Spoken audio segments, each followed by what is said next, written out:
John Boehner wrote an op-ed for a Cincinnati newspaper, and in that op-ed, he said, Obamacare is back on the table for debt negotiations.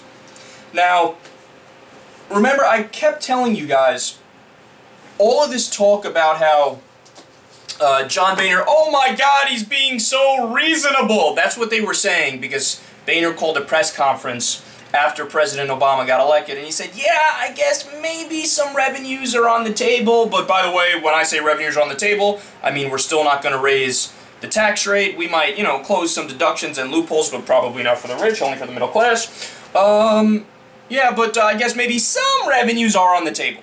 And so the media was fawned over him. Oh my God, John Boehner, he's so bipartisan. When the reality is, we all know John Boehner, Mitch McConnell, and the rest of the Republican gang, they are literally the worst obstructionists in the history of our government. I mean, they had a meeting after President Obama got elected, and they said, here's our strategy. Don't agree with anything he proposes.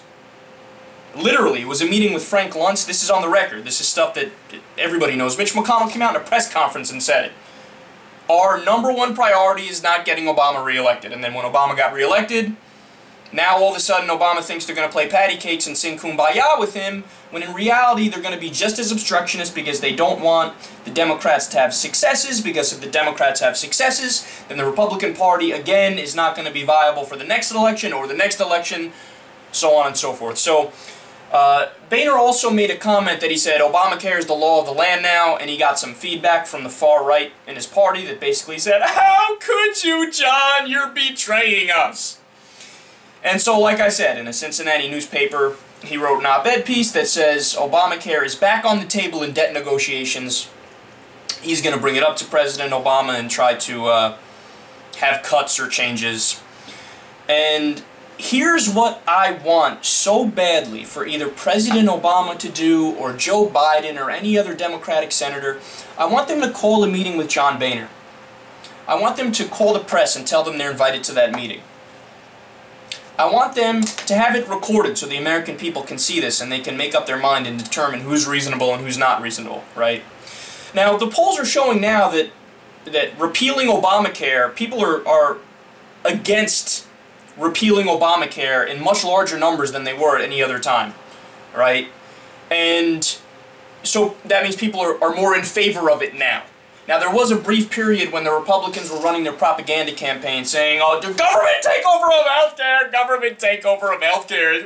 It's going to be so bad and terrible. I mean, every place that has government healthcare is doing totally great, actually. But, so people have gotten used to it. They like it. Certain provisions are just coming into law now. Other ones went into place right when the law passed. And I want one of these Democrats to sit down across the table from John Boehner, have the cameras there, and say, oh, okay, so let me get this straight. You're in favor of repealing Obamacare.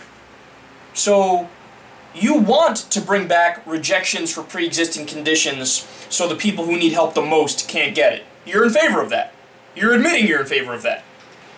So you want to bring back lifetime caps so little boys and girls go bankrupt for care later on in their lives.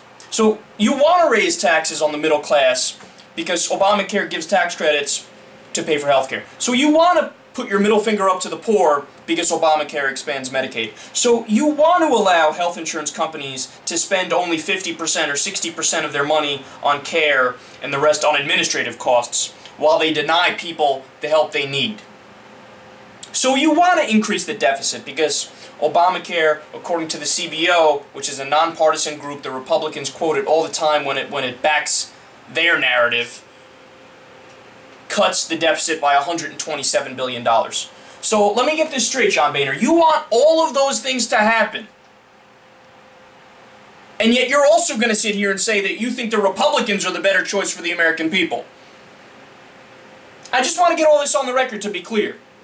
Johnny boy, call the press conference, call them out, let the American people know what the Republicans stand for.